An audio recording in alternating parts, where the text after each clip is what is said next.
E aí, tudo bem? Seja muito bem-vindo, muito bem-vinda ao 5º episódio do Repercuta, o seu podcast sobre bateria, percussão, enfim, a gente conversa sobre música, arte, comportamento, principalmente a gente procura também compartilhar boas histórias. É muito bom ter você por aqui novamente, dessa vez com mais uma entrevista. Temos a presença do baterista Henrique Costa, pernambucano, e eu tenho que confessar que aprendi bastante com esse episódio, com as experiências que o Henrique compartilhou com a gente. Me identifiquei também em muitas situações. Espero que você também goste e que fique conosco até o final desse episódio. Eu peço também a você que está acompanhando o meu trabalho aqui no Repercuta, se for possível, que siga também a página no Instagram, repercuta.pod. A gente trata de outros conteúdos também específicos para a página, como datas memoráveis do mundo da bateria e no mundo da música também. Então é isso, para não me estender tanto aqui, vamos para o 5º episódio do Repercuta. Eu sou Jade Tavares, seja muito bem-vindo.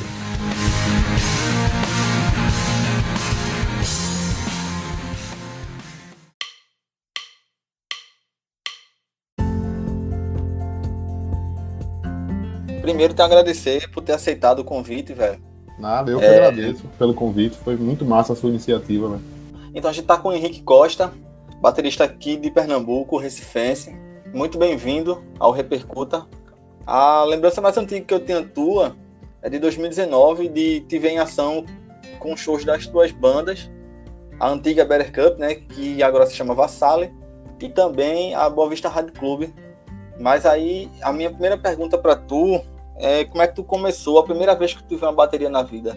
Primeiramente, eu agradeço, o convite, adorei essa ideia desse programa, desse podcast sobre bateria, que é um, vamos dizer assim, um instrumento que é tão esquecido pelas bandas, né? É muito vocalista, guitarrista, baixista, mas ninguém lembra da gente que carrega mais peso, chega mais cedo, sai mais tarde.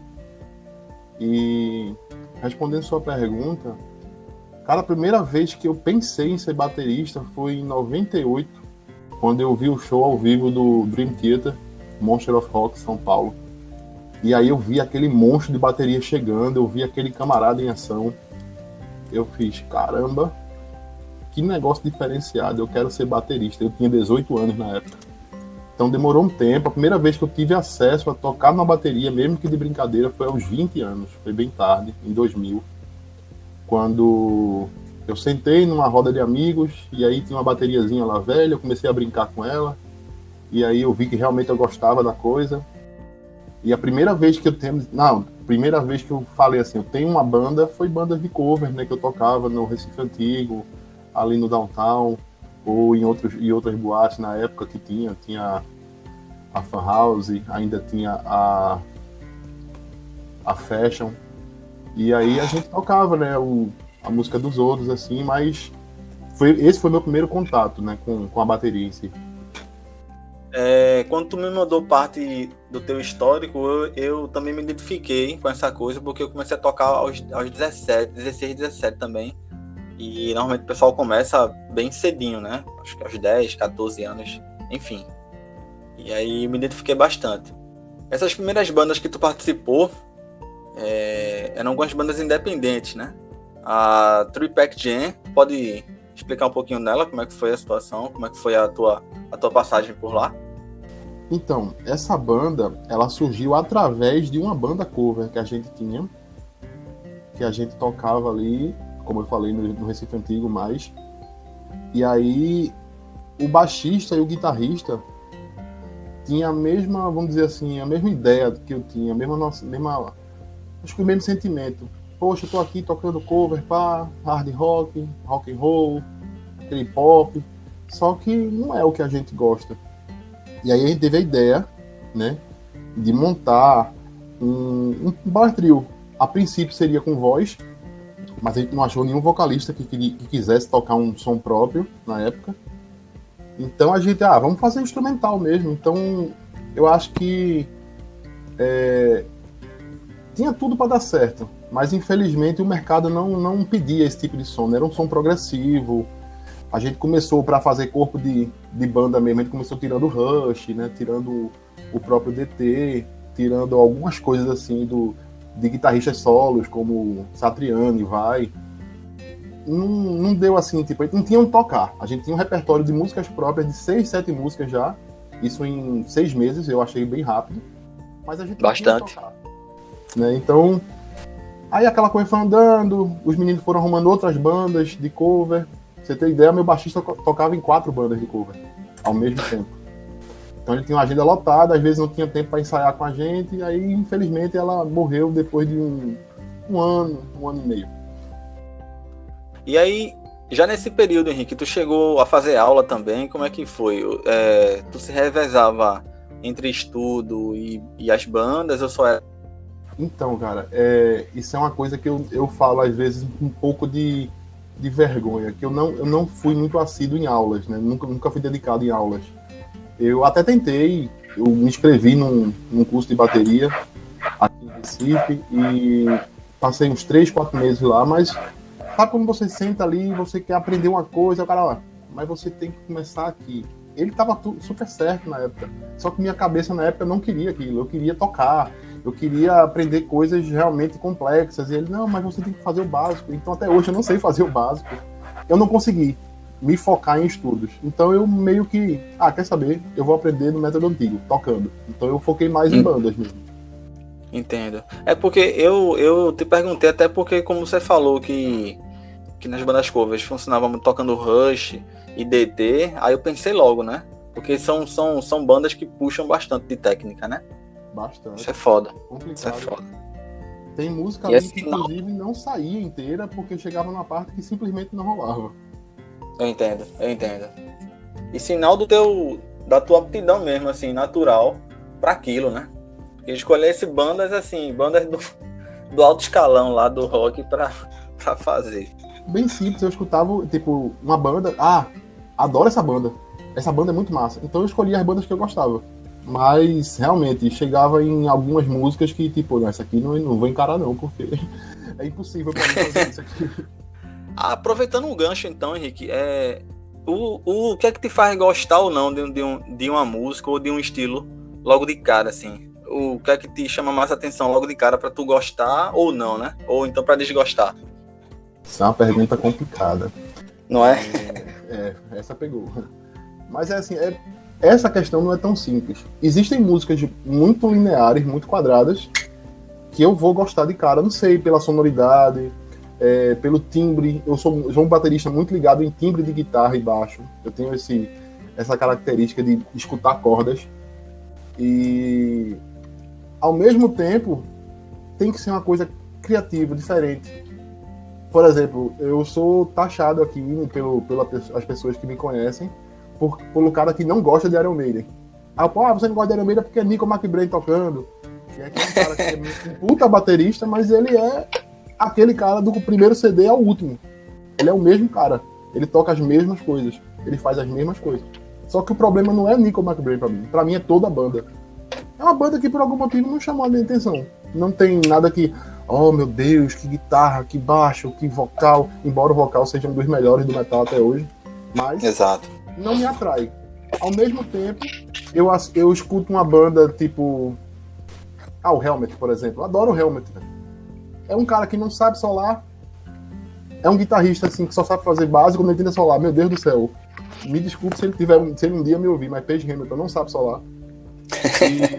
Mas é uma liga tão absurda, é um negócio tão diferente, tão eles, que me pegou de cara. Então é difícil responder assim, o que é que me atrai. Eu acho que a música em si me atrai.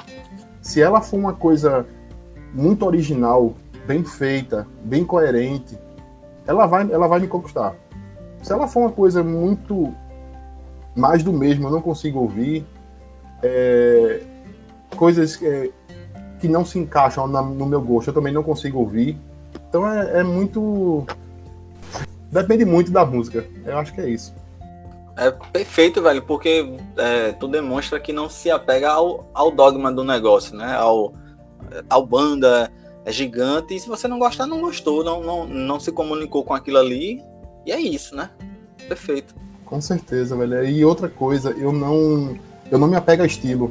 Você vai ver Rick Costa escutando jazz, você vai ver Rick Costa escutando clássico, até coisas que não tem bateria eu escuto.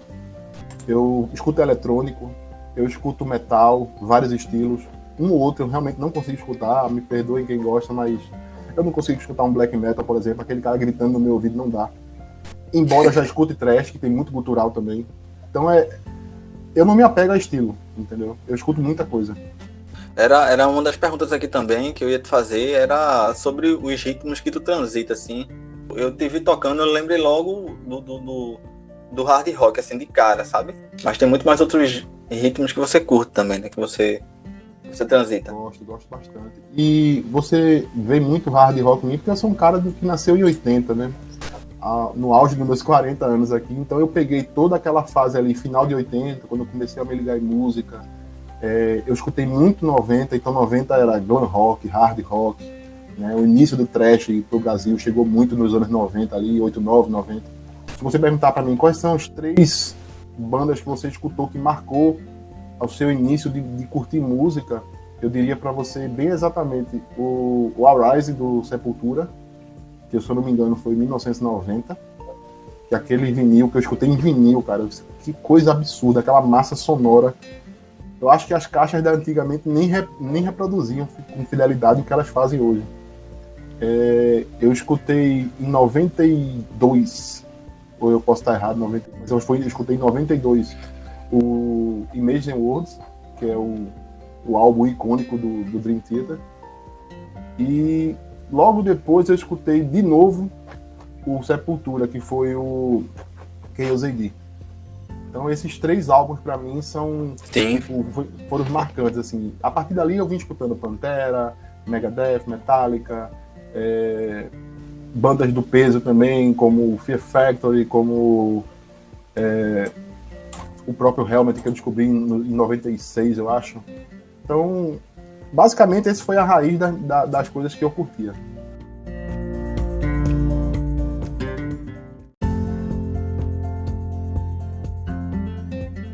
Você citou bastante as suas influências e suas referências. Como é que tu trabalha a questão de não deixar com que as tuas influências não te suplantem na hora de compor, na hora de tocar, entendeu? Como ainda manter o Henrique Costa ali na frente de tudo isso, sabe? Então, eu acho que o que mais, sim, não me deixa preso é porque eu sou muito dedicado à proposta da banda. Quando eu entro numa banda, sim, vamos dizer, mas a banda não existe. Então, formando a banda, eu pergunto logo, assim, uma das primeiras perguntas é qual vai ser a ideia da banda? Qual é a proposta da banda? Qual o tipo de sonoridade que a gente vai dar? E aí, quando a pessoa diz, eu tenho uma ideia, não, eu tô pensando numa coisa assim, um hard rock, foi o papo que eu escutei quando eu entrei na Boa Vista. A banda ainda não existia só em estúdio, mas não tinha nome. E aí eles falaram, não, eu queria uma coisa assim, um hard rock, mas eu queria uma coisa que não fosse tipo, essa banda parece tal banda. Isso é uma coisa que realmente eu não curto. Sim. Não, fazer uma banda aqui, e aí os caras dizem, esses caras aqui são, um exemplo, esse AC/DC de Recife. Isso não é isso é um puta de um elogio, mas eu não queria ser conhecido como uma banda que é a cara de outra. Então, eu acho que respondendo sua pergunta, o que mais me faz não ficar preso é porque eu tento botar um pouco de cada coisa, então eu faço uma mistureba bem grande das coisas que eu escuto, e você vai ver muita música com variação, muita música com elementos que não fazem parte daquele estilo, e eu acho que isso dá uma cara assim, bem original ao som que a gente faz. E aí, Henrique, continuando na tua trajetória, eu fiquei curioso, porque tu fez parte da tribo suburbana, não é isso? E eu lembro, velho, de ter visto cartazes. Eu não vou lembrar de show, exatamente de ter visto show, mas eu lembro, eu sou da Zona Norte de Recife, eu lembro de ter visto eventos que teriam a tribo suburbana. Como é que foi tua passagem por lá? Foi uma passagem interessante, porque eu não entrei na banda como músico, né? Eu era meio que sabe aquele cara que é o consultor da banda, o produtor da banda, que acompanha em ensaios, que acompanha em show, que ajuda na parte técnica, que dá um pitaco aqui, um pitaco ali. Então eu era tipo o amigo da banda que ajudava a banda. E aí, depois de um tempo, você vai ouvindo as músicas, você vai, né, absorvendo elas.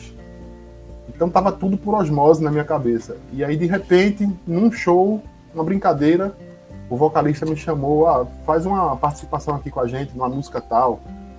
Eu sentei lá e toquei. Foi até numa terça negra ali no Pátio de São Pedro. Isso foi em que ano, mais Henrique? ou menos, cara, eu não posso estar enganado, mas é 2004 ou 2005. Foi mais ou menos esse ano aí. Acho que não passou de 2005, quando eu comecei a frequentar a banda. E aí ficou massa, deu liga, mas ficou aquele impasse. Poxa, mas eu não queria tirar uma pessoa da banda para botar outra pessoa na banda. Aí complicado a situação. Então a gente meio que inventou uma posição para mim. Eu meio que pensei num instrumento para fazer e no final da história, para resumir a questão toda, a gente criou um hack, né, um DR-80 da Peu que eu tinha na época, e eu peguei e criei 4 alfaias de tamanhos diferentes, coloquei essas alfaias em hack, e aí era o cara doido que tocava, fazia meio que a percussão de uma banda que misturava mangue beat com new metal, com alguns ritmos regionais que eu incorporei, que eu fui aprendendo na tora, tá? Eu não sabia. Que foda, velho. Então eu comecei a escutar, por mais que eu já escutasse Chico Sainz, mas eu comecei a estudar o ritmo em si, vi os caras tocando, vi vídeos e, vou fazer assim, assim, assado. Eu tinha que adaptar aquilo às músicas que já estavam prontas. Ao mesmo tempo, as guitarras ficaram leves, baixamos a afinação de Ré para Si. Foi encordoamento de 7 cordas numa guitarra de 6 cordas, foi um negócio bem maluco. Mas no final ficou um resultado bem, como é que eu dizer, com muito punch, muita pancada, muito riff pesado e um vocal limpo e puxado pro regional, né? Aquela coisa bem recifense mesmo.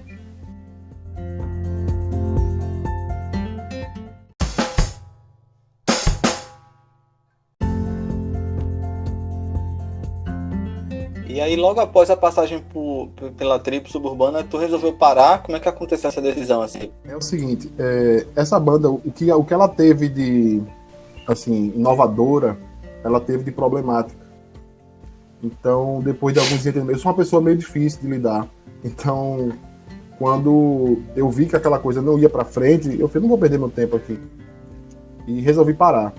Quando eu parei pra sair da banda, eu acho que eu desgostei, né? Perdi o tesão, o ímpeto de criar banda, correr atrás, fazer show. E eu dei uma parada. Dei uma parada de alguns anos. Vendi meus equipamentos, foi a pior coisa que eu fiz na minha vida. Não façam isso, pelo amor de Deus. Se tiver seus pratos, mate seus pratos, porque prato é uma coisa que não se acaba. Eu vendi, para eu comprar tudo de novo foi uma luta. E eu passei alguns anos parado, tipo, entre 6 e 7 anos parado. Até um amigo me chamar. Eu tô com uma banda assim, uma ideia assim, assim, assado. E o baterista vai ser pai, teve que parar de tocar, focar na vida familiar dele.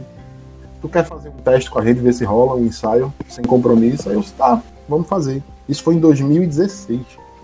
Ou seja, foi uma parada bem, bem longa. Que aí, o que eu digo a você com muita tranquilidade, o Henrique daquela época, da tribo suburbana, não é nada a ver com o Henrique que entrou na banda que hoje é a Boa Vista Heart Club. Pois era isso que eu ia te perguntar também. O que foi que mudou, sabe? De pensamento, de comportamento daquele tempo lá. No que serviu esses anos parados, sabe? No sentido de ser um melhor músico, nas questões de decisões criativas, assim. O que é que mudou? Bom, mudou porque nesses anos, obviamente, eu perdi o tesão de tocar, mas não perdi o tesão de escutar música. Então eu escutei muita coisa diferente, conheci muita banda boa.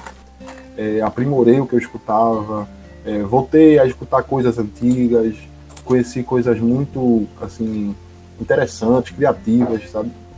E também a própria mudança da música, né? A música de 2006, 2007 não é a mesma coisa da música de 2016. Mudou muita coisa. O cenário rock de Recife também, infelizmente, mudou para pior, caiu muito. Antigamente você tinha evento e toda semana, toda a cidade tinha, todos os bairros tinham palcos, tinham iniciativas próprias de bandas ou produtores que faziam pequenos eventos. Hoje não tem mais isso, é bem menor, você sabe disso.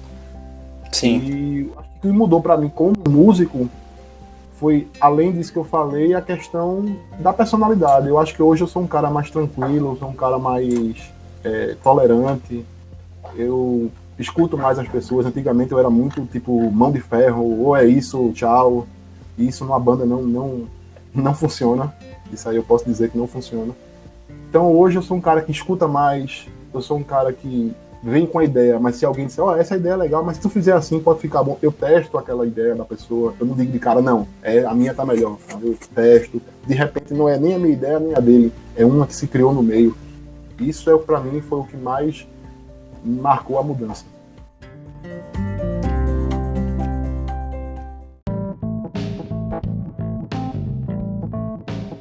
Próximo tópico agora, Henrique, é que tu fique mais à vontade para falar com relação à tua configuração, em shows e também em gravações. Como é que tu curte? O meu set, ele, assim, todo mundo vê a minha montagem já sabe que sou eu.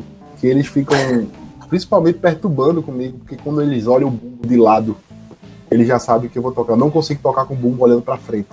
Eu sempre jogo o bumbo mais ou menos a 45 graus. E eu toco, geralmente eu toco com pedal duplo, eu gosto, apesar de não ficar segurando, que eu não acho legal, eu não acho relevante pra música ficar fazendo aquele double bass o tempo todo, não é meu estilo, mas eu uso ele para alguns rudimentos, algumas viradas. E eu não consigo tocar sem ser olhando para frente. Então, para eu tocar olhando para frente, eu jogo o bumbo um pouquinho para a direita, na diagonal, para eu ficar como se eu tivesse aquela ilusão de 2 bumbos, sabe? Mas eu não tenho. Sim. Em relação a tambores, eu acho que é uma configuração padrão, né? De ou surdo e tom, ou surdo e 2 tons. Eu gosto dessa configuração, e não mais que isso. E sempre tudo centralizado, ou seja, os 2 tons, se for 2 tons, eles estão centralizados com caixa. Se for um só, é o tom e o caixa alinhado, surdo do lado direito. Gosto de caixas grandes, caixas pesadas, então meu caixa é 14x8, não gosto de caixa magrinho. Apesar de ter mas é mais para usar de secundário. Eu boto ele do lado esquerdo, que é um de 10 polegadas, 10 por 5 da Gretsch, 5,5. E pratos eu sempre gostei de Liga B20. Desde que eu comecei a tocar, não sei porquê, eu me apaixonei por aquele som de Liga B20. E se for martelado à mão, aí que o tesão é maior. Gosto muito de ataques, gosto de ataques grandes, não gosto de ataque pequeno. Já tive ataque de 15, 16, mas não. Eu acho que não tem. Como é que eu vou dizer? Não tem sustain pro meu ouvido. Eu gosto de ataque 18, 19. Acho que o menor que eu uso é 17. China eu uso mais para atacar junto com caixa. É muito raro você me ver conduzindo em caixa. Condução, o pessoal sempre pergunta, cadê teu parafuso? Eu sempre uso meu condução sem parafuso, eu deixo ele solto. Acho que eu vi muita banda de jazz fazendo isso, né? Então eu já vi em shows teus, eu já vi também, sem parafuso. Adoro a cúpula, pra mim a parte mais legal da condução é a cúpula. Então aquele parafuso me atrapalha às vezes. Eu quero dar em cima da cúpula, que o som é diferente, mas tá lá aquela porcaria de plástico, ele não tira isso aqui. Eu arranco aquela porcaria. E contradição a tudo isso que você acabou de ouvir, meu chimbal sempre é pequeno. Eu sempre gosto de chimbal de 13. Porque eu não sei, mas é um chimbal que eu curto. Sempre comprei chimbais pequenos. O resto é variação. Eu criei um Nextex agora, mas raramente eu uso. Né? Splash de 12, mini Chaga de 12. Eu já vi shows teus, tanto com a Boa Vista, como com a Vassali também, e é porrada assim também. E tu é alto, ou eu que sou muito baixinho, mas tu é bastante alto também, né? Aí eu fiquei curioso pra ver isso também, como é que tu monta tua configuração, por conta da tua altura também, a altura do banco, esse tipo de coisa, sabe? O banco é bem alto. Às vezes o pessoal faz, me empresta teu banco, eu não trouxe meu banco quebrou, olha, eu empresto. Só que como ele tem 3 regulagens, eu não permito que a pessoa mexa no banco. Se ela quiser usar como tá, aí ninguém consegue usar, porque eu boto o banco muito alto, porque minhas pernas são muito compridas. Se eu tocar com o banco baixo, eu acabo de vez com meus joelhos, né? Então eu tenho que tocar com ele, para o joelho, quando eu apoiar o pé no pedal, o joelho tem que estar mais ou menos em 90 graus. Em shows, tu tem alguma superstição, alguma mania, alguma coisa que é coisa tua, assim, que tu possa contar, que fique à vontade para contar? Eu escondo baqueta em todo canto. Eu pego o baqueta, eu não tenho aquele porta-baqueta, né? Então, o que é que eu faço? Eu tenho muito problema com a mão, minha mão sua bastante. Por que eu não sei, mas ela sua bastante. E ela não sua normalmente, ela só sua quando eu tô tocando. Então eu uso luvas para tocar, porque eu não gosto de botar aquelas fitas na baqueta, acho ruim, acho feio, enfim. E mesmo assim, as baquetas, eu toco uma mão tão pesada que às vezes a baqueta voa. E aí o que é que eu faço? Eu boto uma baqueta no pé do chimbal, eu boto uma baqueta entre os holds dos tons, eu boto uma baqueta no pé do surdo, eu só enfiando onde encaixa. Então você vai me ver tocando ali com um par de baqueta na mão e tem mais umas 3 ou 4 escondidas pela bateria, que se cair eu já puxo outra aqui e já toco. Tenho 2 do lado direito e 2 do lado esquerdo. Acho que isso é a maior. E outra, eu não toco sem nada na cabeça. Ou eu toco... Sim, eu sempre tive de chapéu também, é verdade isso, cara. É verdade. Um bonézinho preto, ou minhas bandanazinhas coloridas, porque além de eu achar que fica legal o visual, eu tenho um problema também com suor no olho. Eu toco de óculos, infelizmente, não sei porquê, mas eu toco de óculos. E quando o suor bate no óculos, cara, você não enxerga mais nada, porque fica tudo embaçado, fica tudo melado. Então, para evitar esse tipo de coisa, eu uso um boné ou uma bandana para proteger o suor da testa. Tuas baquetas, quais tu gosta de usar, quais numerações tu curte? Eu comecei tocando com 7A, porque na minha cabeça, como eu toco muito pesado, eu tinha que aliviar de alguma forma. Então eu comecei a aliviar na baqueta, só que aí o que aconteceu? Eu comecei a quebrar as baquetas. Então, hoje eu toco com 5A, ou 5AN, né, que eu gosto muito das pontas de nylon. E eu estou estudando tocar com 5B. Ainda não comprei, mas vou fazer uns testes. Mas a 5A hoje está me atendendo muito bem, elas duram bastante na minha mão. Antigamente era 1 a cada 2 shows, eu perdi um par de baqueta. Hoje eu faço aí 7, 8 shows e a baqueta tá lá rachadinha, usando para ensaio só. Eu já descarto ela para show, mas para ensaio ela continua viva ali. Ou para backup, né? Quebrou uma baqueta, pego ela mesmo e toco. Mas 5A para mim tá funcionando. Tu tem alguma peça no teu equipamento que é essencial, que não dá para faltar, assim, que de repente tu até recusa um show porque não terá ele, assim? Nunca aconteceu, mas se você me perguntar hoje qual o elemento do seu setup que você não tocaria sem, eu acho que seria o meu banco. Sem meu banco eu não toco, eu não consigo. Eu já toquei em outros, mas eu não funciono, eu não consigo tocar bem, só com o meu banco. Em shows, assim, o que tu costuma pedir? Quando são shows que tem a estrutura de retorno para tu e tudo, monitoração, tu tem algum pedido especial, uma coisa diferente? O que é que tu costuma pedir nos fones, assim, quando... Cara, eu vim do underground, né? Então eu sempre toquei sem retorno, sem ouvir nada. Era mais no feeling. Eu pedia pro guitarrista, vira um pouquinho pra mim esse guitarra aí, esse cubo aí pra eu escutar e saber onde é que tá. Mas tamo junto nessa. É verdade, isso é a realidade de todo mundo. Isso, verdade. Mas quando eu tenho a oportunidade de tocar num evento legal, um evento com estrutura, eu não gosto de nada no meu ouvido. Eu não gosto de headphone, essas coisas, eu não gosto desses retornos. Eu gosto de pancada. Então, se eu puder, eu quero um sub do meu lado e um align. Pra eu escutar, tipo, toda a banda ali e me escutar também. Eu gosto de sentir o bumbo que eu tô tocando vibrando em mim. Então isso me dá um gás. Acho que eu toco com mais vontade, se eu me escutar. A próxima pergunta, Henrique, era sobre como é que tu escolheu, como é que tu vê a questão do custo-benefício, sabe? Assim, de comprar instrumento a partir do preço, por exemplo, tu curte B20, que são pratos que têm um custo maior, né? Como é que tu pensa essa coisa do custo-benefício, sabe? Então, se fosse para falar sobre isso de uma forma direta, eu diria assim, eu prefiro pouco de qualidade do que muito de quantidade. Porque eu sei que muitos bateristas, né, a realidade da gente, a gente não ganha cachê, a autoral sofre mesmo, se não for uma banda comercial, a gente tá fadado a pequenos sem ganhar nada. E é uma coisa que a gente tem que mudar. Mas eu tocaria com um chimbal bom do que tocar com um set meia boca.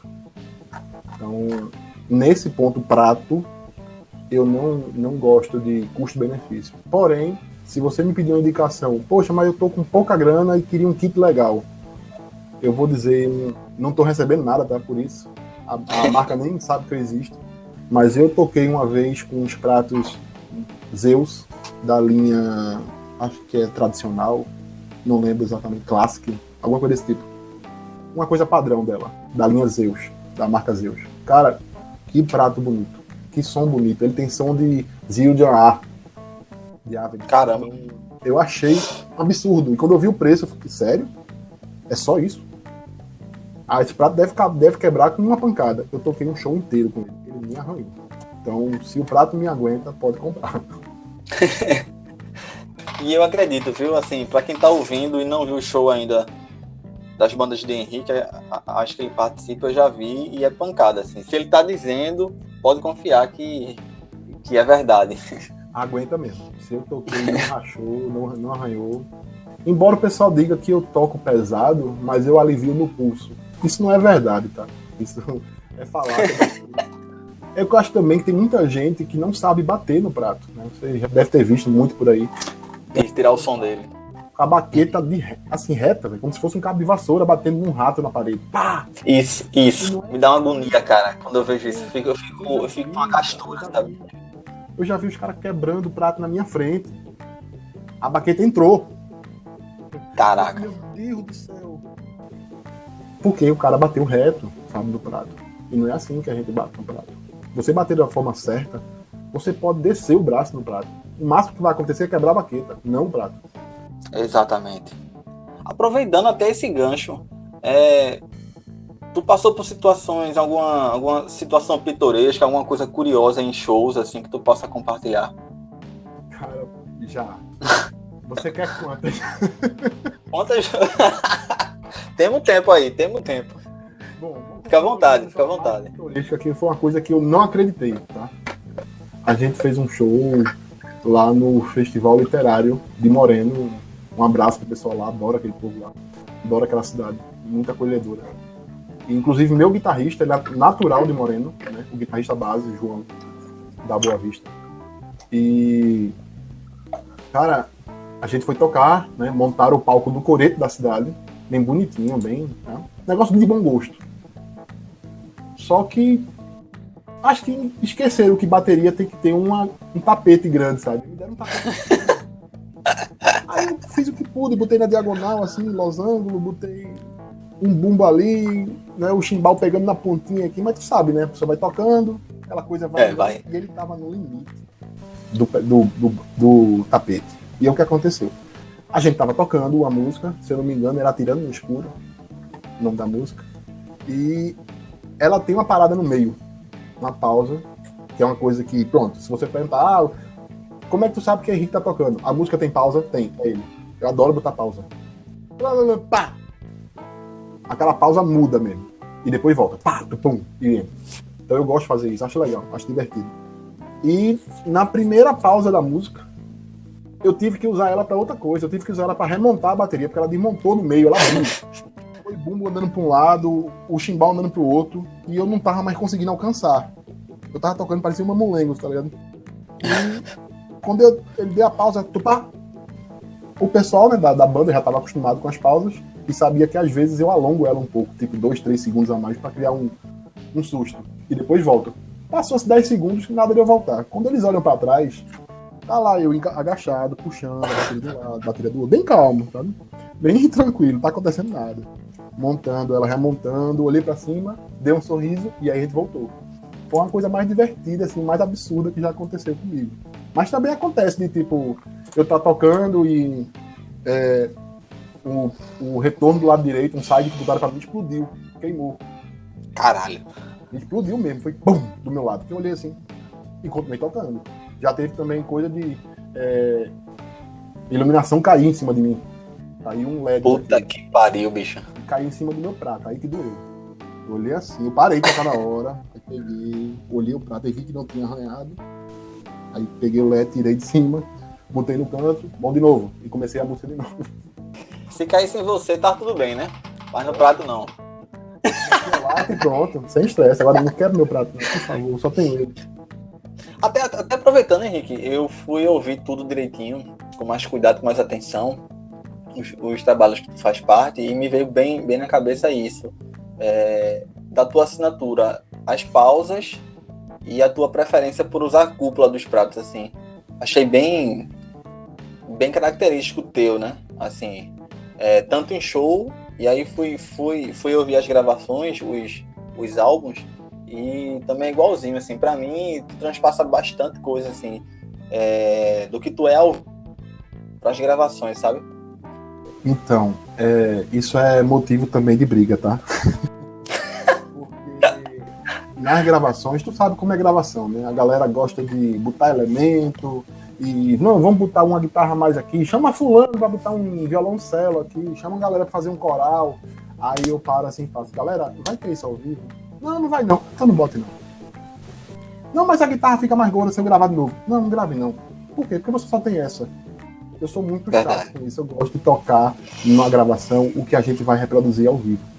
Claro que ao vivo você bota uma parte a mais, você toca com uma energia maior, né? Um pouco mais rápido às vezes, mas o que você vê no CD é a gente, no caso escuta, é a gente tocando ao vivo. É a mesma coisa.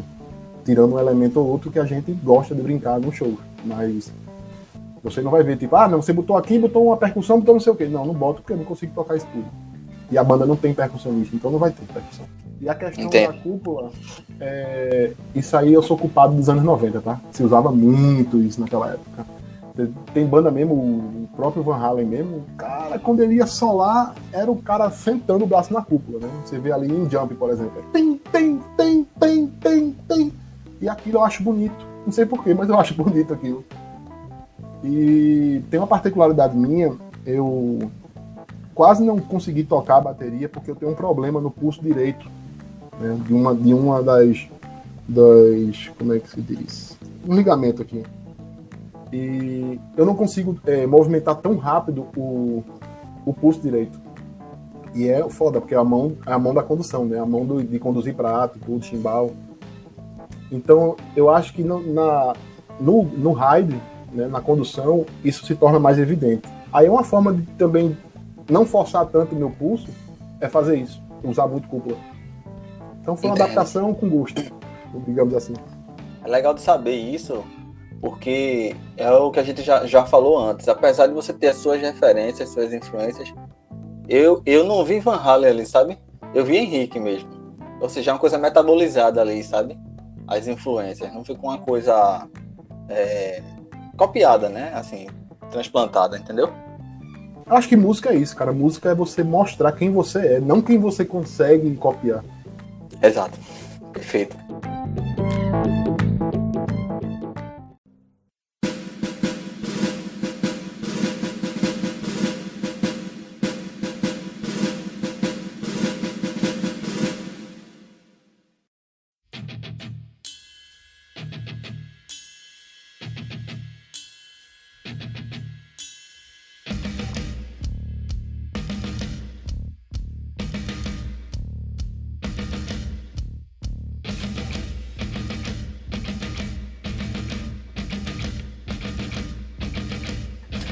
Aproveitando agora para entrar um pouco nas questões das tuas bandas, mas aí aproveitando, Henrique, o que é que para tu muda de dinâmica musical e o que é que muda no teu modo de tocar de uma banda para outra, da Vassali para Boa Vista Hard Club? Então vamos lá. O Henrique da Boa Vista Hard Club, ele é um Henrique que ele abusa de variações, ele toca um pouco mais lento, né, porque as músicas são um pouco mais cadenciadas, embora tenha uma ou outra que seja rápida, mas a maioria são mais cadenciadas. É um hard rock que a bateria praticamente não é de hard rock.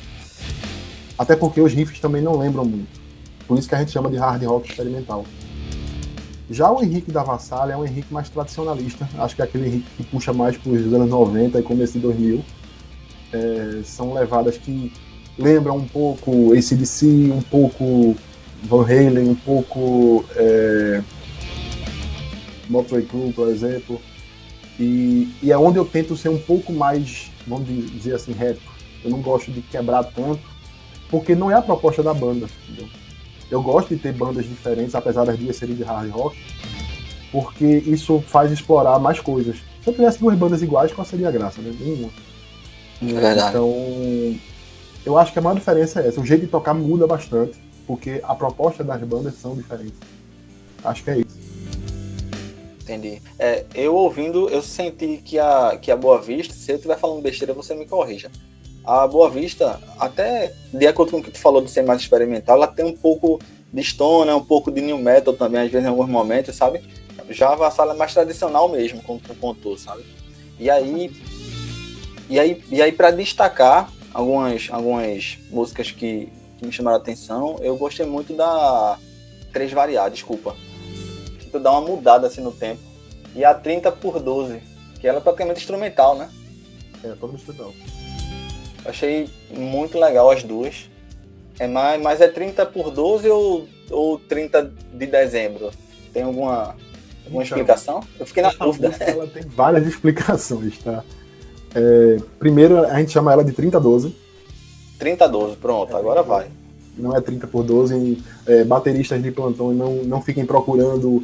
Como é que faz esse compasso? Isso não é compasso, tá? É apenas 30x12. Foi uma data muito marcante pra gente, porque essa música nasceu de dois riffs que não se encaixavam em música nenhuma.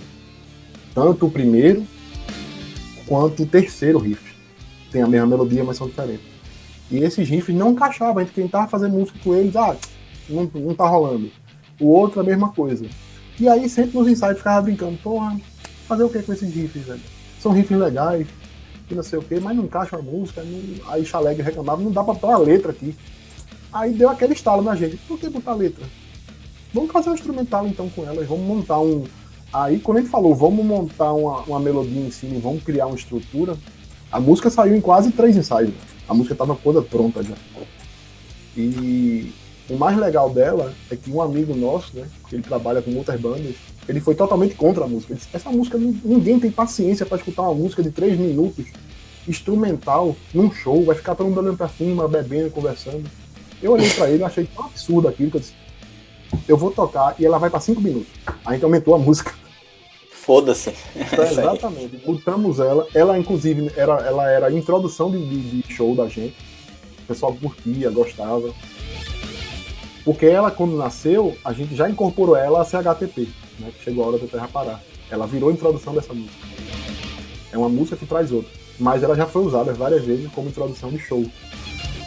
E o 30/12, que é 30/12, mas seria realmente a data de 30 de dezembro, é o aniversário do vocalista e o dia que depois de 1 ano e meio de banda a gente não tocou em canto nenhum.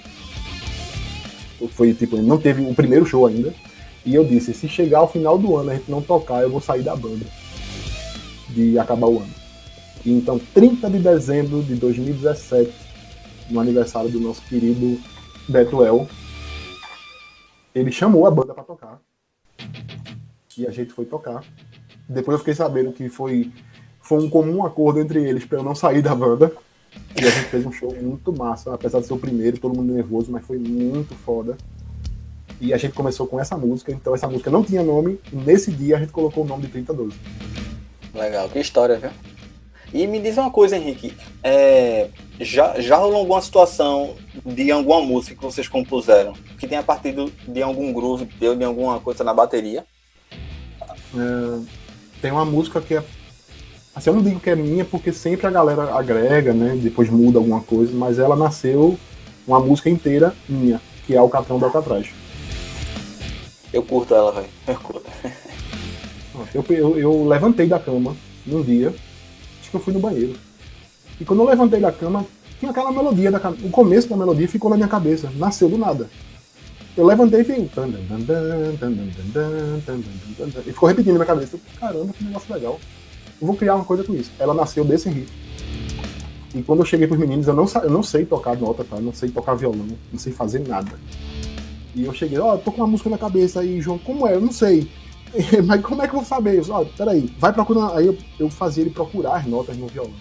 Essa, anota aí, que nota é essa? Anota aí. E meu irmão, foi tipo 2 horas pra achar esse riff. Intuitivo, né, velho? Mas aí a construção. Gente, com calma, os meninos foram bem pacientes, a gente procurou, então achou, montou todo. Chaleg botou uma letra. É a única música da gente que tem 2 solos, e os 2 guitarristas solo, o resto não. O resto tudo é sempre Chaleg que faz o solo. E ela nasceu totalmente, assim, quase inteira da minha cabeça.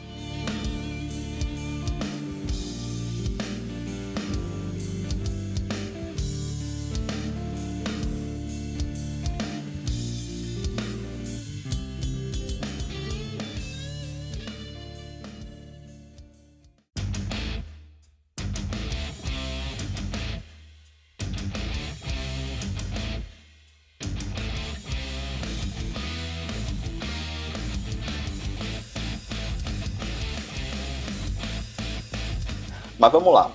Principalmente eu ouvi de você também, porque você já toca há bastante tempo e, como tu explicou antes, tu participou de uma outra época também que mudou bastante aqui em Recife, enfim, na parte independente, né? De modo geral. Te perguntar como é que tu vê a questão de formação de público nesse tempo todo na tua trajetória, e também se tu tem se tu costuma, assim, qual a tua opinião com relação aos agregadores de música, a esse hábito de consumir música que tá mudando, né? Bicho, é um negócio assim que interfere diretamente, né, na nossa vida musical. E o público, digamos assim, às vezes é difícil de entender o público que você tem. Você tem a galera que curte seu som, tudo, é legal, é massa. Acho que eu digo que o público é a maior riqueza, o maior tesouro que um músico pode ter, né? Porque não adianta nada você fazer a melhor música do mundo se ninguém gostar da sua música. Mas tem que ser uma coisa muito, né, que eu vou dizer, muito real, muito verdadeira. Você tem que fazer uma música que seja você e que a galera realmente goste da sua música. Aí sim você tem um público. Porque não tô julgando ninguém, tá? Mas é muito assim, vamos dizer, é muito estar na zona de conforto, você pegar qual é a moda, o que é que tá estourando no momento, aí o estilo tal, eu vou fazer um projeto de banda do estilo tal. Tá, você vai ganhar uma boa fatia do mercado, mas aquilo não é você, né? Aquilo não é seu som, você tá apenas se vendendo a tendência. E essa questão de consumo de música também mudou bastante, principalmente na questão de composição, porque hoje é uma coisa que eu vim de outra época. Hoje a galera não tem paciência para escutar um CD inteiro, um álbum inteiro. Esse álbum tem quase 1 hora, que é absurdo. Isso para mim era normal, né? O CD tinha 1h14. Era o limite do físico do CD. Então você via muito CD aí com 1h02, 1h04, 1h06, 1h05, sempre passando de 1 hora. Quando você via um CD com 50 minutos, você achava pequeno. Hoje todo mundo lança single, porque o cara não tem paciência para escutar mais do que uma música sua. Eu também não culpo, porque isso é a coisa da geração, entendeu? A geração de hoje é uma galera que faz muita coisa ao mesmo tempo, né? Quer viver de forma alucinada. E eu te digo, experiência própria, eu acho que não funciona muito para certos estilos de música. Por exemplo, a gente que vive no rock, o rock eu acho que ele não funciona, não combina com isso. Isso é mais coisas de rádio, né? Coisa eletrônica,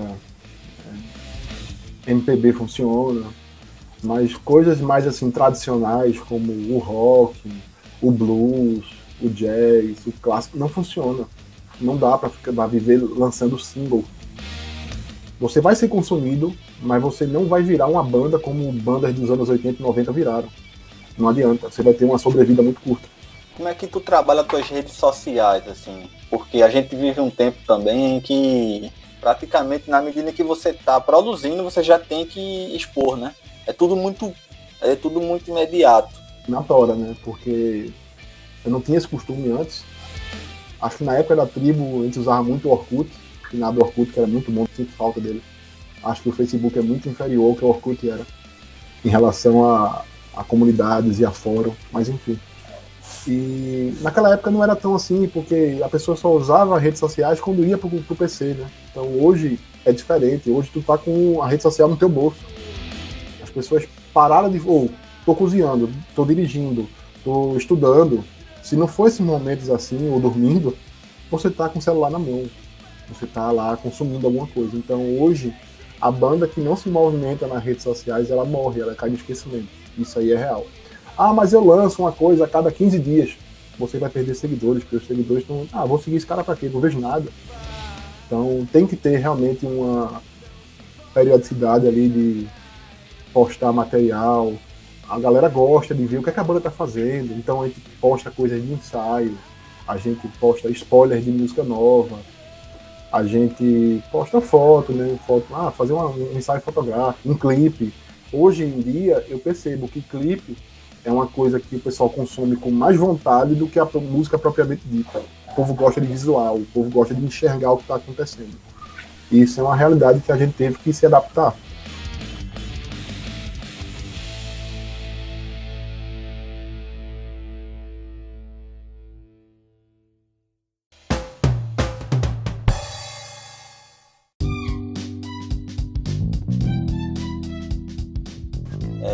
Queria saber de tu, como é que tu se relaciona com produtores ou com outras bandas, assim?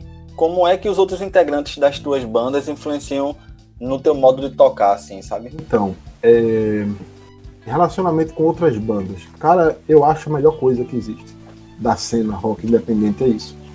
São as bandas interagirem, se ajudarem, se agregarem, sabe? Fortalecer. Eu gosto. Eu sou um cara que eu sou conhecido assim, tipo, não, o Henrique tá ali, ó. Aonde? Ali naquele palco ali ajudando a galera a montar não sei o quê. Eu gosto. Porque eu já passei muito por isso, eu já montei equipamento sem ninguém me ajudar. O povo passava. Também não gosto daquelas bandas que, vamos fazer um rolê massa, vamos fazer uma noite aí de rock, não sei o que, vamos. Aí você chega lá pra tocar, a banda só tá tocando, e quando ela acaba de tocar, ela sai do bar ou sai do pátio que tá tocando, fica longe, não interage, sabe? Não curte as outras bandas. Então eu acho isso legal. Eu quero participar de tudo que eu puder. Se eu puder ajudar, eu vou ajudar. Se eu puder colaborar com a produção de um evento, ou com a montagem de um equipamento, o que for, eu acho que todo mundo devia fazer isso. Porque você só vai ter sucesso se sua cena de estilo, né, de rock, de brega, o que for, só vai ter sucesso se tua cena tiver sucesso. E em relação aos componentes da banda, eles me deixam muito à vontade, sabe? Claro que eles dão dicas, eu tô com uma ideia assim, assim, assado. Se tu fizer assim, assim, será que melhora? Eu escuto, porque eu sei que aquilo ali é pro bem da banda. É pro bem da música, é pra música ficar mais interessante, funcionar melhor. E acontece raramente, tá? Sendo bem sincero, porque como eu gosto de fazer coisas realmente fora do padrão, eles meio que compraram essa ideia, acham legal, então eu tenho total liberdade. Em questão de produtores, ainda não tive nenhum contato com produtores de selo, né? Até porque hoje isso é uma coisa tão irrelevante. É muito raro uma banda pequena como a gente ter contato direto, ou rápido pelo menos, com um produtor de um selo, de uma gravadora. Hoje não tem mais isso, antigamente acontecia muito. Hoje não tem. Mas acredito que se um dia algum produtor gostar ou curtir uma das bandas que eu toco, ele vai curtir do jeito que ela é. Porque senão ele não iria curtir. Eu acho que ele não vai ver, não, essa banda é legal, mas eu acho que eu tenho que mudar aqui, mudar isso pra funcionar. Eu acho que não vai acontecer assim. Pelo menos é o que eu acho. Eu acho que ele vai comprar a ideia e talvez ele dê dicas pra melhorar, mas não mudar o som da gente. Até com relação com o que tu falou, Henrique, eu tenho aqui também que deixar registrado. Eu lembro de um show lá do Stoner, lá na Torre Malakoff, aqui em Recife, para quem não é de Recife e estiver ouvindo, em que o Henrique estava lá também, na parte da produção. Eu toquei com uma das minhas bandas e foi muito legal também ver esse outro lado teu também, sabe, Henrique? De produção, de certa forma. E alguns eventos que eu costumo ver que você está em parceria com o Francisco Olay, né, que é do Estúdio Café Bizarro. Vocês têm bastante parceria em eventos. Tem um segredo para contar sobre o Francisco. Posso contar? Pode contar, estamos aqui para isso. Meu amigo Chico, conhecido hoje como Chico Chanha, já foi conhecido como Tio Chico, o baixista de uma das minhas bandas de pop. A gente se conheceu muito antes, a gente tocou junto no começo dos anos 2000. E a gente não chegou a tocar em palco, né? Porque ele saiu da banda antes da banda fazer seu primeiro show. Mas eu tive o prazer de tocar com o Chico. O Chico é um puta de um baixista, velho. É um cara que ele tem uma mão pesada, tem uma pegada forte de... Não sei como aquelas cordas daquele baixo dele aguenta. E ele é um cara que escuta muita coisa. Ele é mais eclético que eu, inclusive. Bem mais. E é um cara super gente boa, velho. É um cara que sempre agregou, né? Ele faz aquele história dali na raça mesmo, no peito. E quando ele me convidou, assim, foda. Fazer comigo um história legal, é um especial, é comemorativo, se fosse na hora. A gente juntou forças, juntamos os contatos, conseguimos aquela estrutura legal ali. A Torre Malakoff é sempre muito receptiva para eventos de cultura de qualquer tipo. Se é eletrônico, se é banda de rock, se é banda de brega, se é funk, ou se é uma mostra cultural, qualquer coisa. Já teve até cinema ali, já fizeram até projeção de filmes ali de curtas. E aquele lugar é fantástico. Para mim é um dos símbolos da música independente pernambucana, é a Torre Malakoff.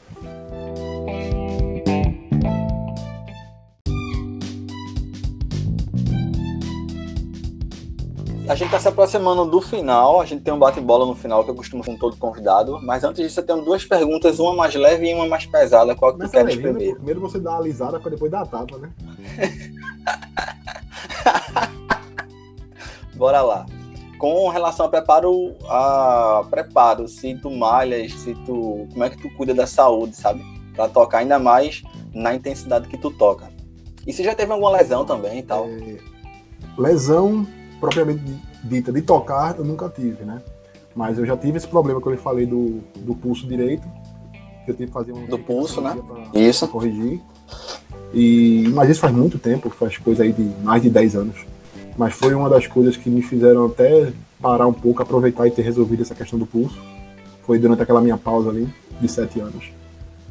E sim, eu gosto de malhar, eu adoro natação, que é uma coisa que melhora muito a minha questão de respiração e coluna, que é coisa que baterista sofre, né, que é coluna.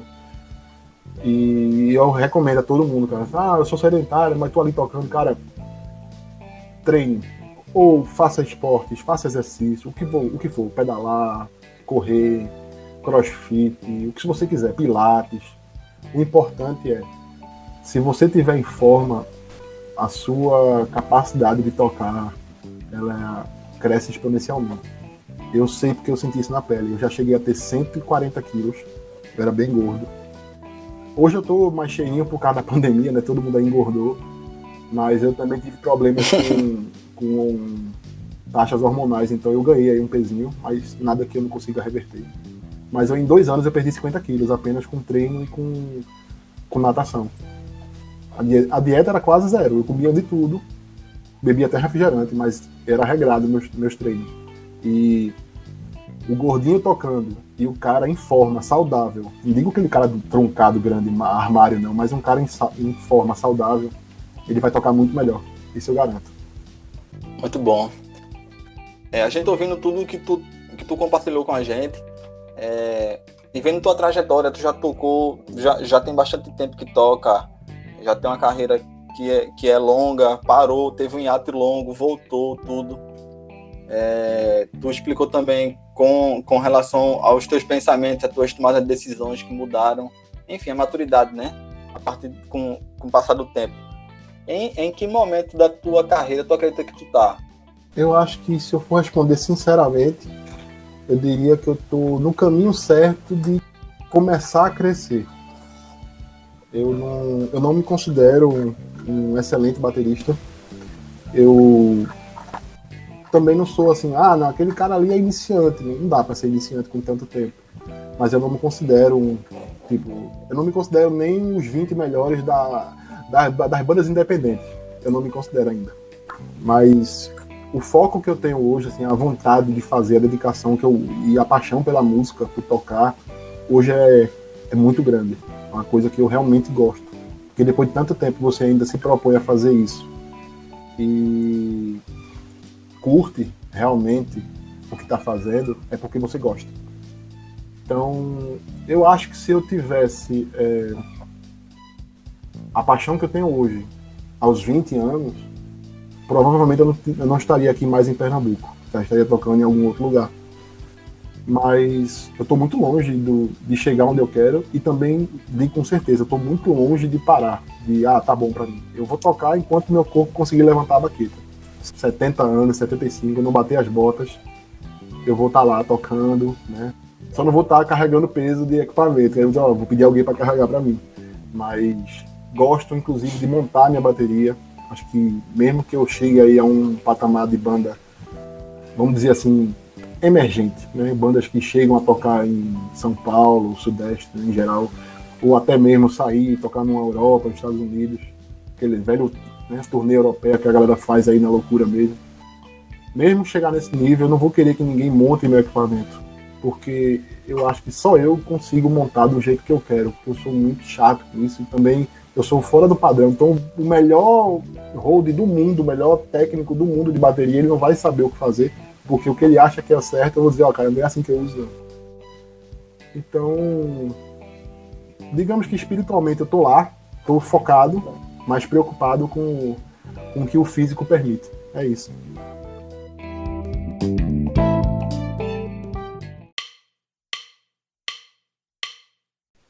Agora a gente passa, Henrique, para encerrar essa tua participação aqui no Repercuta, mais uma vez te agradecer por ter aceitado o convite. E a gente parte para um bate-bola rápido. A ideia é que tu não pense muito para responder. É a hora da polêmica. Eu não faço, geralmente. Eu não penso antes de falar. Então vai render, vai render. Se você não pensa...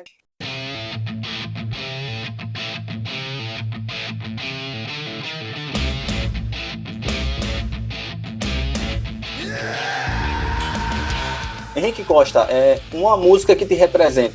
Take the Time, DT. Um disco que te represente. In the Meantime, acho que do Helmet. Acho que o nome é esse. Meantime ou The Meantime.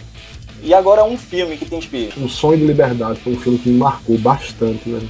Quando eu vi aquele cara que era inocente tentar fugir de uma prisão, o filme todo, aquilo me mexeu comigo de uma forma. Eu era novo na época e eu olhei e fiz, meu Deus do céu, eu não acredito que esse cara vai conseguir não, depois de tanto sofrimento. E aquilo me deu uma lição muito grande.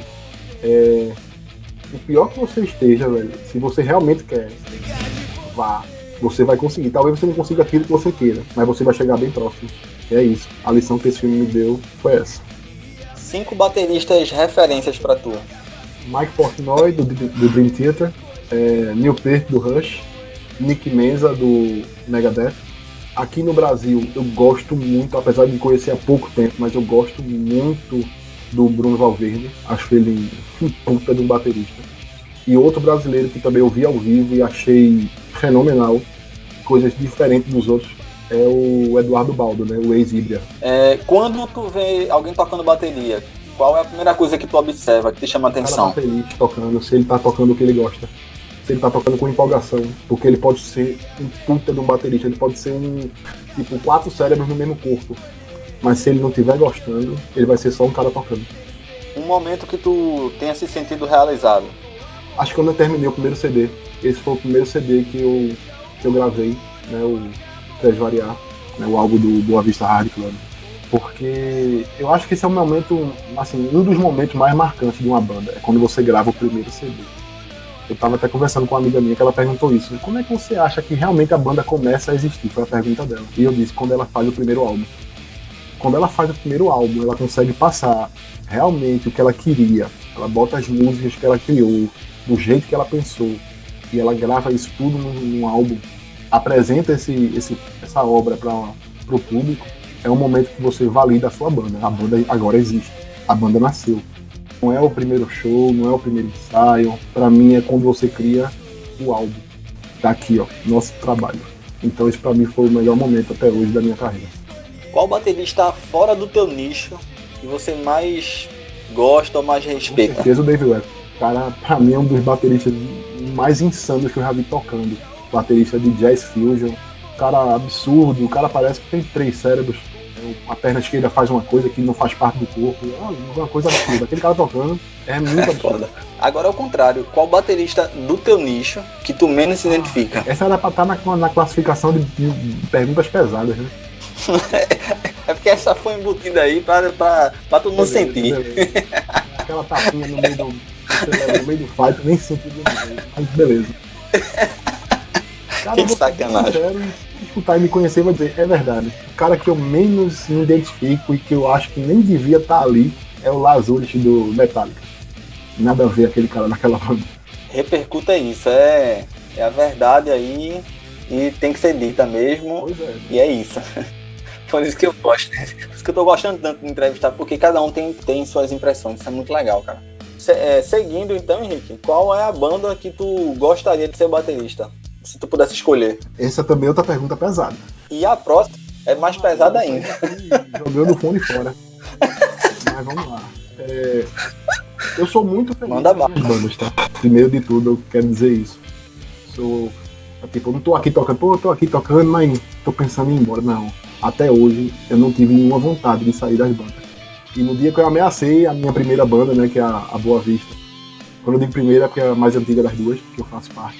Que eu disse, se não rolar show, eu saio, é porque eu tinha que mexer com eles de alguma forma. Porque tava tudo muito relaxado. Foi meio que uma pressão. Mas eu não ia sair. Essa é a verdade. Mas voltando à sua pergunta. Uma banda que eu não faço parte, mas eu seria muito feliz, assim, tocando nela. Tem que ser nacional ou qualquer uma pode? Qualquer uma, que você quiser. De duas formas. Se fosse nacional, vai. Uma banda que eu gosto, mesmo que eu acho que tipo, tem a ver comigo. Se eu tocasse, eu seria muito feliz tocando ali, porque combina com o meu jeito de tocar. Seria o Eagle Kill Talent, nacional, porque eu me identifico muito com aquela banda, porque eles tocam músicas muito diferentes uma das outras. Até porque eles trocam de baterista, né? São dois bateristas diferentes. Eles ficam revezando entre os instrumentos, então eu acho aquilo formidável. Então eu seria muito feliz tocando ela.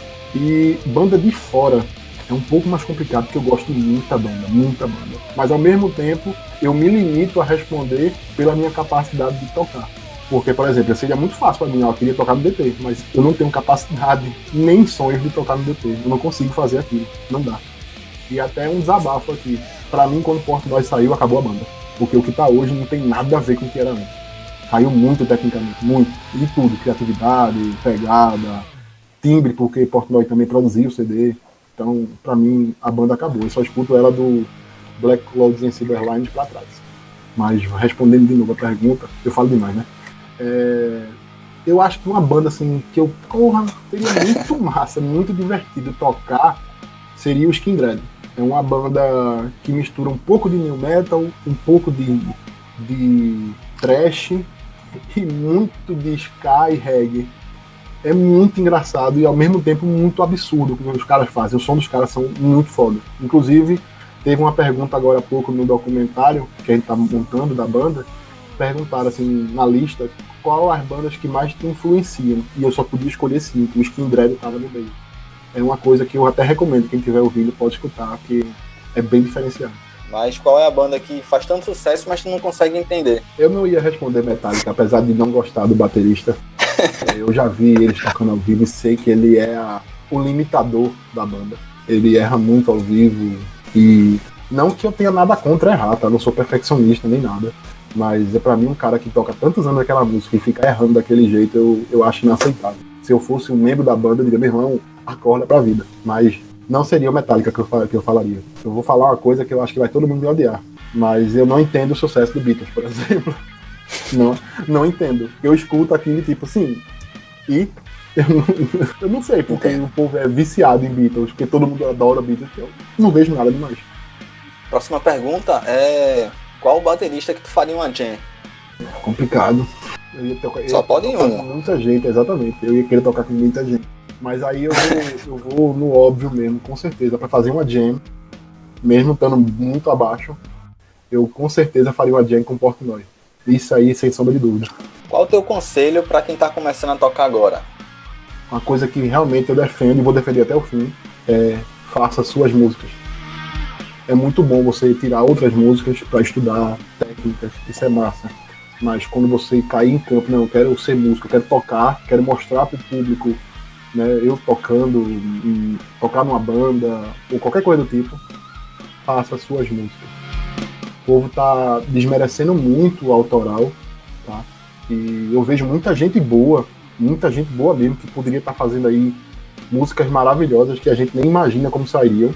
Como é que vai sair aquele som? Sei lá, pensar num cara aí de bailinho, de orquestra. Aqueles caras, se eles fossem botar pra fora o que eles pensam, em forma de música, sairia coisas maravilhosas. Mas a gente não vê isso. Por quê? Porque, infelizmente, o mercado não valoriza, né, o autoral.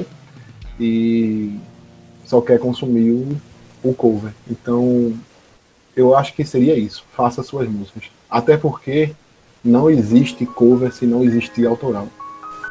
Perfeito, velho. Perfeito. E a última pergunta, Henrique. Qual a música que tu gravou que te descreve como baterista? Escolhe duas aí se quiser, vai. Escolhe duas aí se quiser. Então, vai, dá-lhe. Porque são as três que, se você pegar aquelas 3 músicas que eu gravei, né? Que eu criei, que eu ajudei a criar e gravei, e juntar as 3, você vai ver Henrique em todo ali. É tipo, tem nuances de Henrique em todas elas. Seria Três Variar, Alcatrão e CHTP. Nessa ordem exatamente. Porque Três Variar é uma música muito, vamos dizer assim, é um lado muito de interpretar o que eu sinto. Eu toquei aquilo ali de uma forma que não era daquele jeito, a música era bem quadradinha, então tudo aquilo que eu fui incorporando ali foi o que a letra me fez pensar, foi o que a melodia me fez trazer para lá. O Alcatrão, como eu já disse aqui, né, foi uma música que eu criei. Então eu criei como uma música de hard rock massa seria. Então aquilo ali foi a minha interpretação do hard rock, do jeito que eu acho que tem que ser. E CHTP é porque aquela música ali eu botei a minha raiva para fora, botei a revolta que eu tenho, como a própria letra também fala isso. Então aquilo ali sou eu com raiva.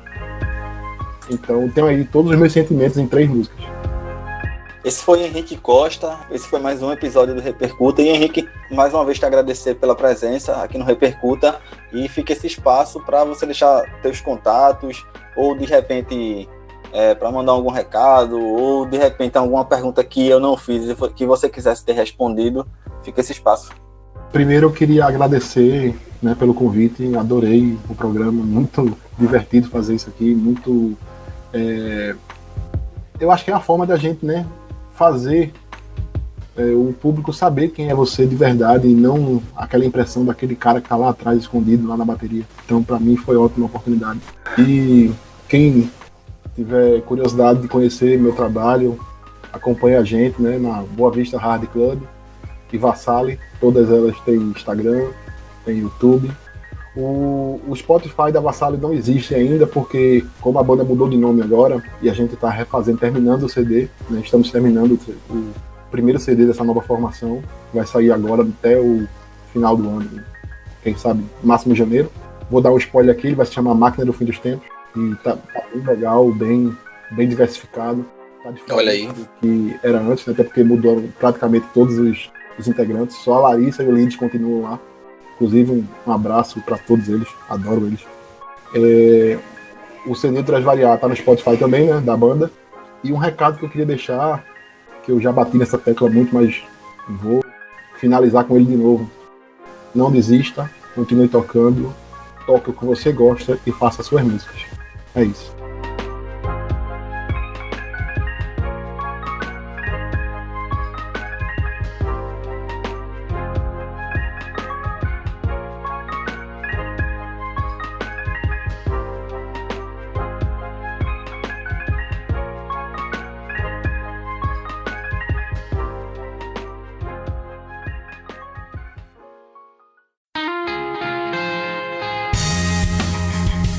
Olha, tenho que admitir para vocês que, se soubesse que teria tanta experiência boa, teria começado o Repercuta muito antes. E como último recado, para tu que curte o meu trabalho e acha que esse conteúdo possa ser relevante para outras pessoas, te peço que compartilhe, envie para os amigos e também siga a página no Instagram, porque ainda tem muita coisa para acontecer por aqui. Eu sou Jade Tavares e a gente se encontra no próximo episódio. Um abraço.